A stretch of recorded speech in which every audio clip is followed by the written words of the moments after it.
रूस यूक्रेन के बीच छिड़े युद्ध को लेकर हलचल बहुत ज्यादा बढ़ी हुई है। इस मुद्दे में अमेरिका भी कूद पड़ा है। अमेरिकी राष्ट्रपति डोनाल्ड ट्रंप इस युद्ध को रुकवाने की कोशिशों में दिख रहे हैं।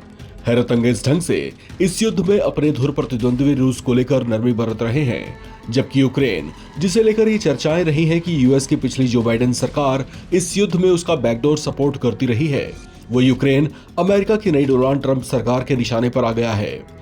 ट्रंप लगातार यूक्रेनी राष्ट्रपति जेलेंस्की पर निशाने साध रहे हैं। कभी उन्हें जोकर बता रहे हैं तो कभी तानाशाह कह रहे हैं। लगभग 3 साल से जारी इस युद्ध को लेकर रूस भी अब शांति की तलाश में है।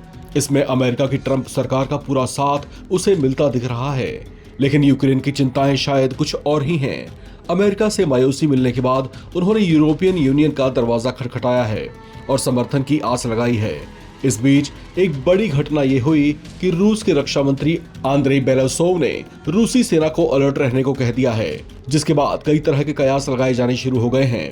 इतना ही नहीं, रूसी आर्मी के जनरल ने भी एक जोरदार भाषण देते हुए इन हालात को एक निर्णायक क्षण बताया है। उन्होंने कहा कि ये वर्ल्ड वॉर 3 के लिए एक निर्णायक क्षण है। ऐसा बयान देकर उन्होंने खुला संकेत दे दिया कि अब कुछ भी हो सकता है। चेतावनी सीधे यूक्रेन से जुड़ी हुई है।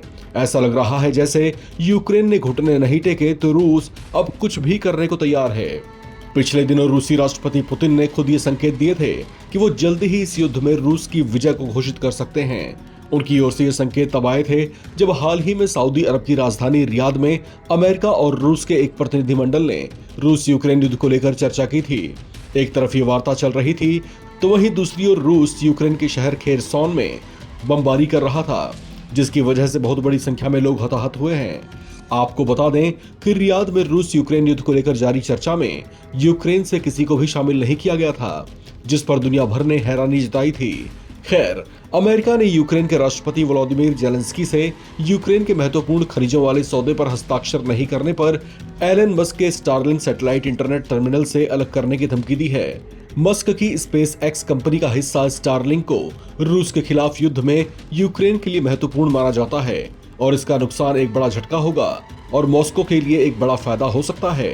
हालांकि एक रिपोर्ट में यह भी कहा गया कि जेलेंस्की ने ट्रंप की बात मान ली है और जल्दी ही $500 बिलियन के खनिज सौदे पर हस्ताक्षर कर सकते हैं। ट्रंप ने युद्ध में यूक्रेन की सहायता का जिक्र करते हुए कहा कि वो इस सौदे से काफी खुश हैं। इसके अलावा यूक्रेनी सैन्य खुफिया एजेंसी का दावा है कि पुतिन युद्ध में जीत की घोषणा करने के लिए तैयार हैं। वहीं 24 फरवरी को अमेरिका यूक्रेन में संघर्ष को हल करने के लिए एक संयुक्त राष्ट्र में एक प्रस्ताव पेश कर सकते हैं। इस खबर में फिलहाल इतना ही। बाकी अपडेट्स के लिए आप बने रहें एनबीटी ऑनलाइन के साथ।